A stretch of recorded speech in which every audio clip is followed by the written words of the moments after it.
I opened the bedroom door and froze. Evan and Vanessa, my own sister, tangled in laughter and betrayal, looked like a scene stolen from a nightmare I hadn't auditioned for.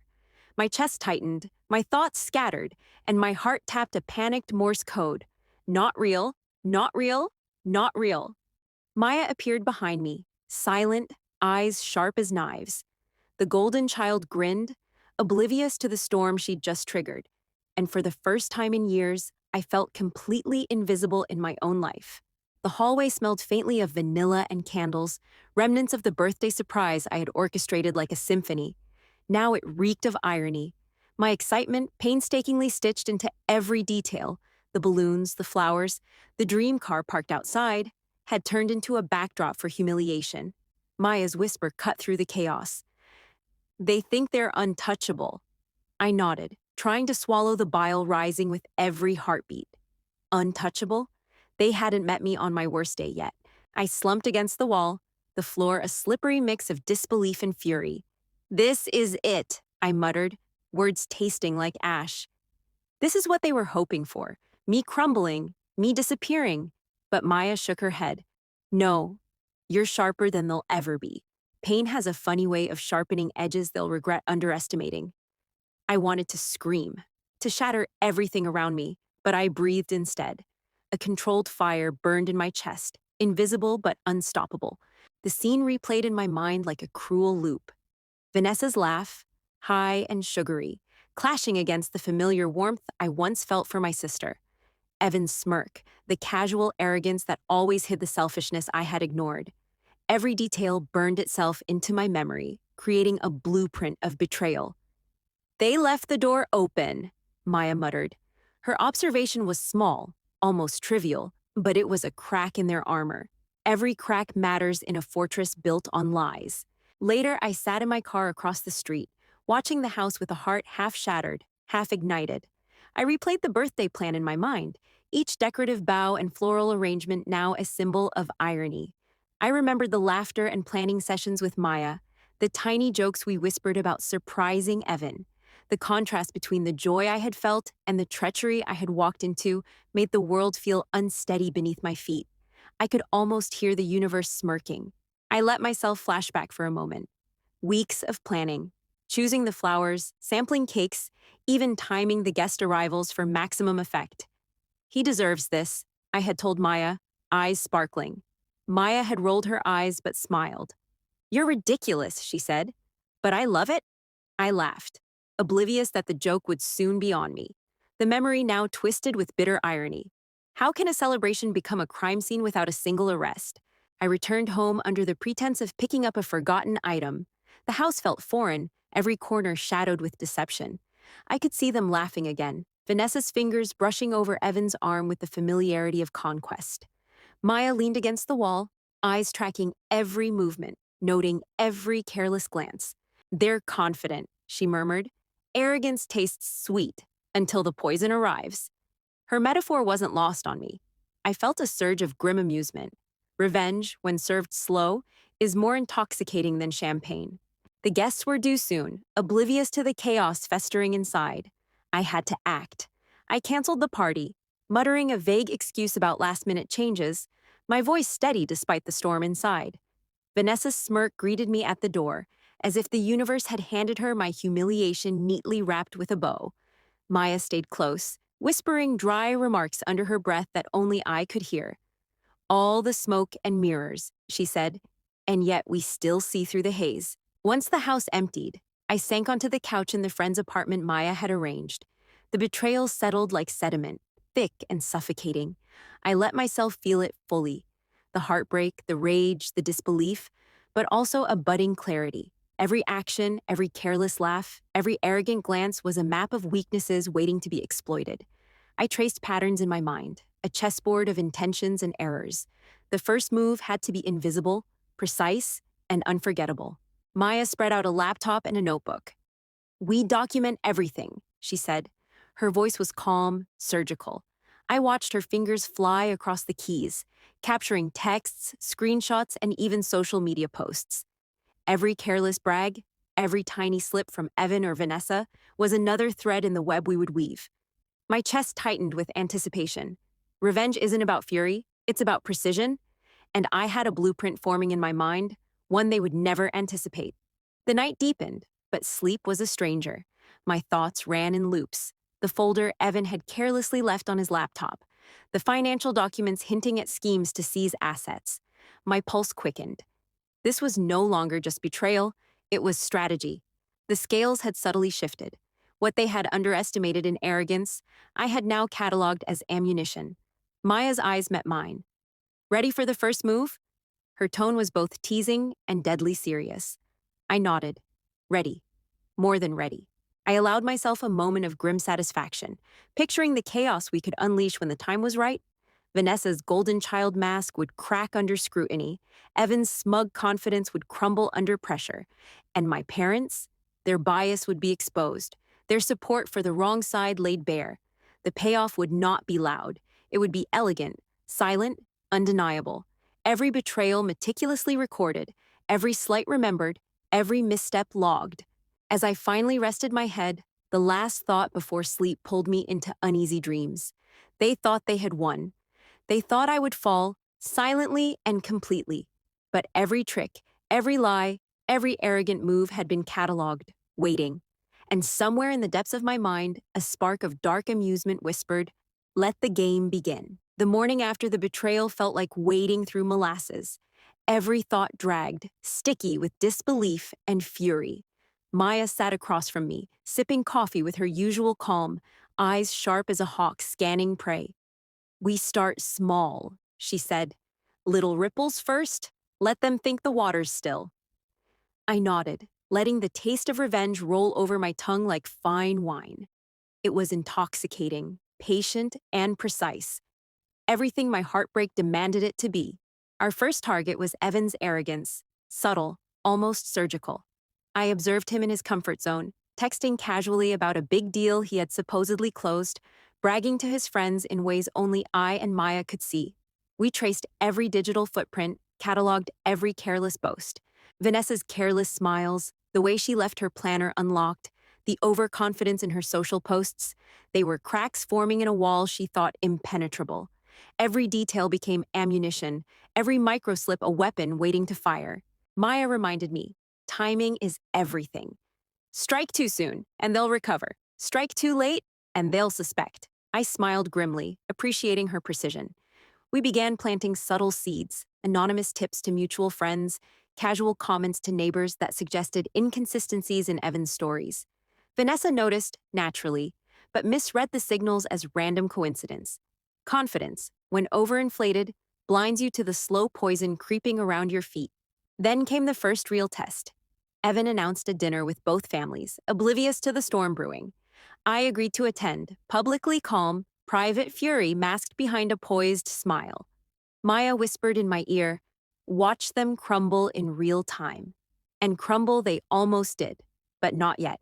Vanessa tried to shine, effortlessly charming my parents over the phone. They gushed, praising her for qualities they had always denied me. I clenched my fists under the table, smiling politely, letting the fire inside burn quietly. After the dinner, Maya and I retreated to my apartment to debrief. "They're cocky," she said. "Too cocky. They've forgotten that overconfidence is a ladder to your downfall." I cataloged every observation. Evan's smirk, Vanessa's eye rolls, my parents' whispered approvals. Every moment was a thread in the web we were weaving. Slowly, deliberately, the tapestry of our revenge began to take shape, intricate and impossible to ignore. I had to be careful, though. Subtlety was our ally. Any overt act would alert them. So we observed, we waited, we plotted. The folder on Evan's laptop, carelessly hidden, became the centerpiece of our strategy. It contained the blueprint of their schemes: joint assets, hidden bank accounts, even contracts they assumed I'd never discover. My pulse quickened each time I glanced at the documents. It was proof, undeniable, that I wasn't imagining betrayal. I was living it. Weeks passed in careful observation. I returned to social events with a calm mask, hiding the storm in my chest. Maya helped me craft casual, seemingly benign conversations to unsettle them without them noticing. "You missed something," a neighbor would mention casually. "Oh, did you see this online?" Another whispered comment, strategically placed, created doubt. Vanessa's smirk faltered occasionally. Evan grew tense without knowing why. The first cracks had appeared, almost imperceptible, but they were there. Then came the opportunity we had been waiting for, a charity gala where both families would be present. A perfect stage.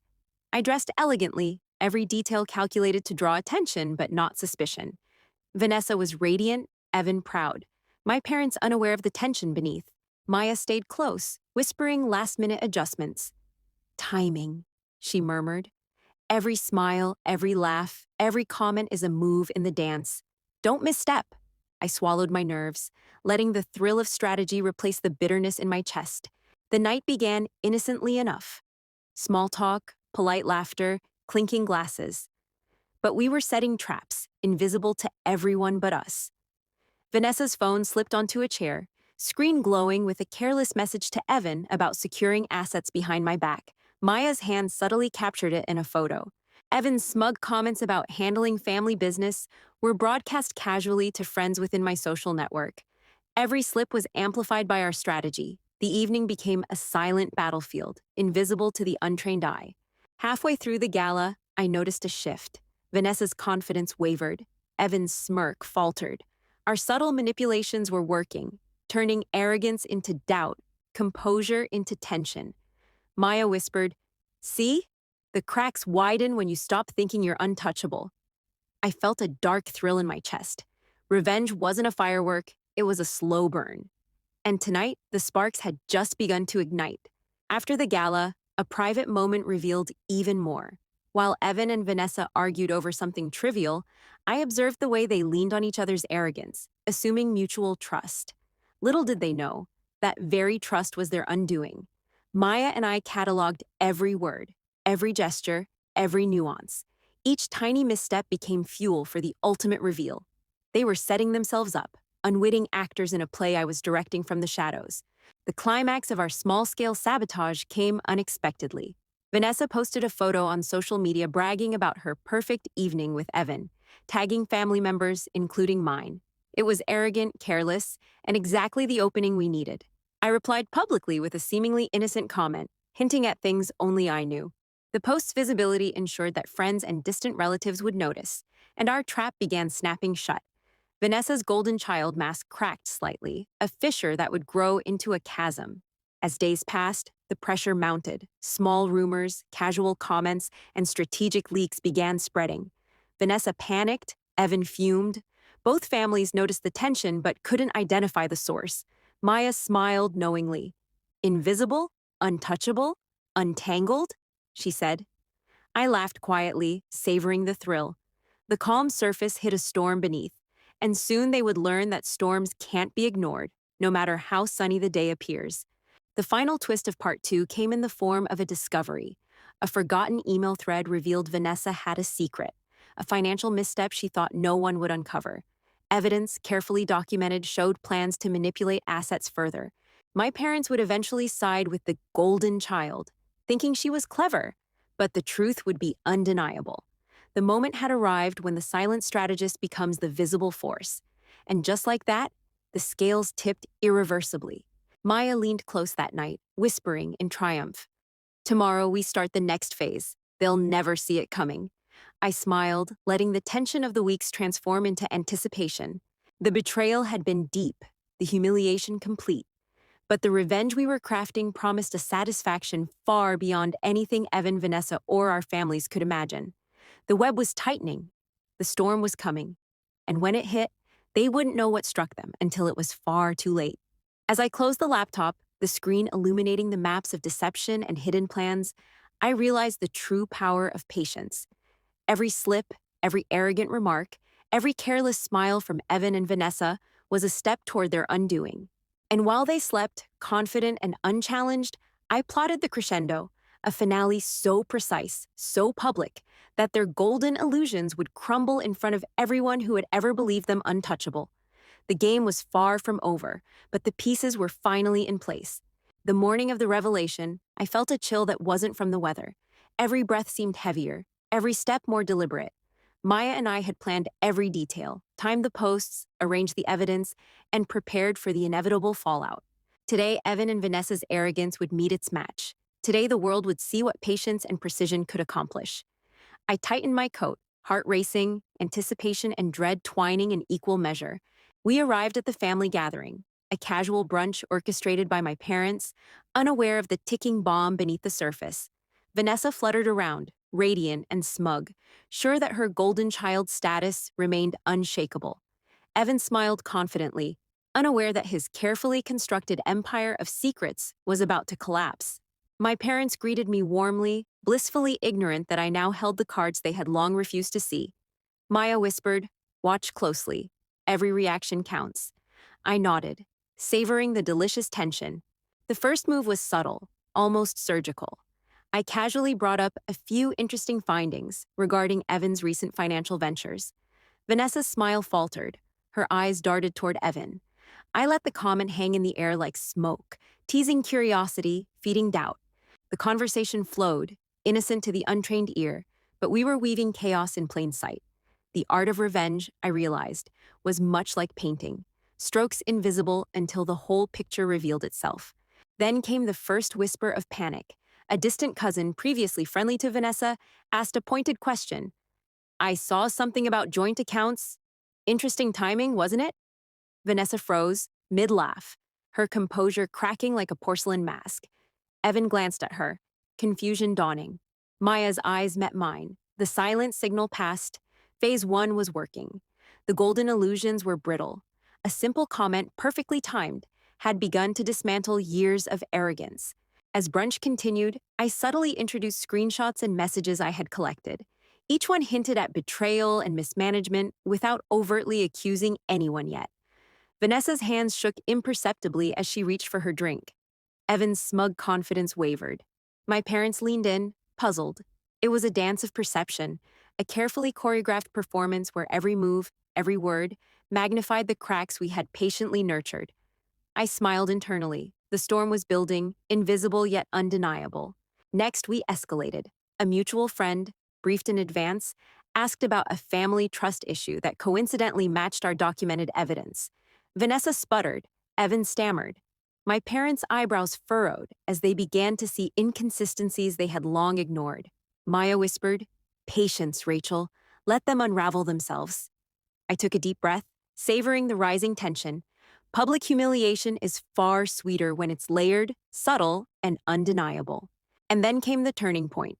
I pulled out the hidden folder from my bag, casually mentioning that I had found something interesting on Evan's laptop last week. Gasps rippled around the table as I revealed screenshots of secret accounts, hidden contracts, and proof of scheming to seize assets. Vanessa's face paled, Evan's jaw tightened. My parents leaned back, stunned. The room crackled with disbelief. The golden child, their pride, their illusion, was crumbling under the weight of undeniable truth. The final blow was subtle, yet devastating. I had arranged for the information to be broadcast discreetly to close family and distant relatives via private message. Every post, every screenshot, every revelation reached those who had blindly supported Vanessa and Evan, leaving them no room to deny the evidence. Gasps, whispers, and the occasional shocked laugh filled the room.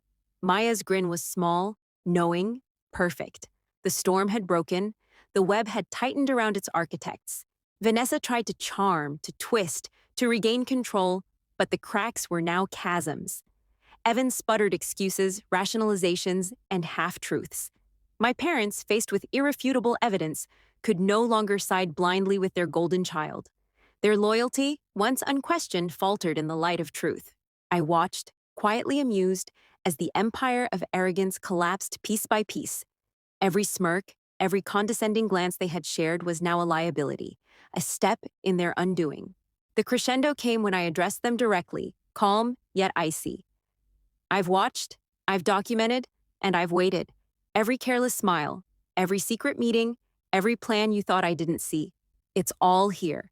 The family you've manipulated, the trust you've broken, the pride you've flaunted, it ends now." Silence fell like a heavy curtain. Vanessa's mouth opened and closed, searching for words that didn't exist.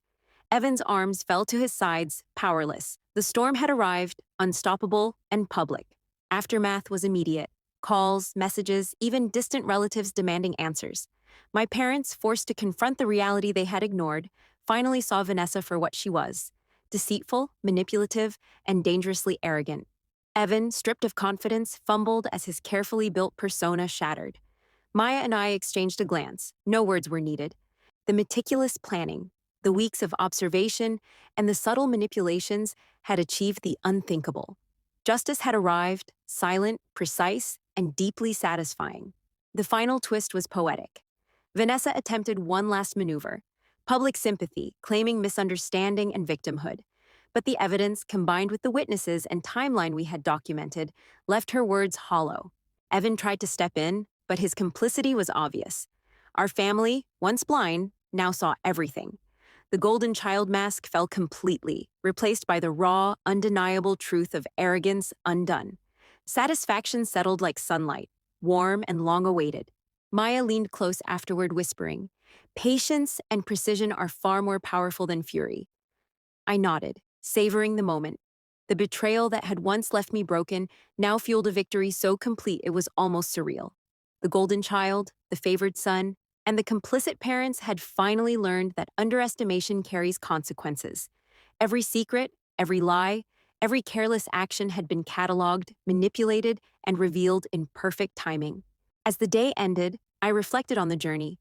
Betrayal had been the catalyst, humiliation the fuel, and strategy the weapon. Vanessa and Evan would never forget the lesson, nor would our family view loyalty the same way again. And somewhere in the quiet, a small, satisfied smirk curled across my face.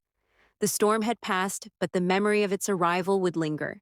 Patience, precision, and silent observation, these had been my allies. And victory, at last, was mine. As I closed the door behind me, leaving the shattered illusions in the living room, I felt the weight of power and clarity. The golden child, the arrogant husband, and their blind supporters had learned the hard way. Betrayal may cut deep, but meticulous revenge leaves marks that last a lifetime.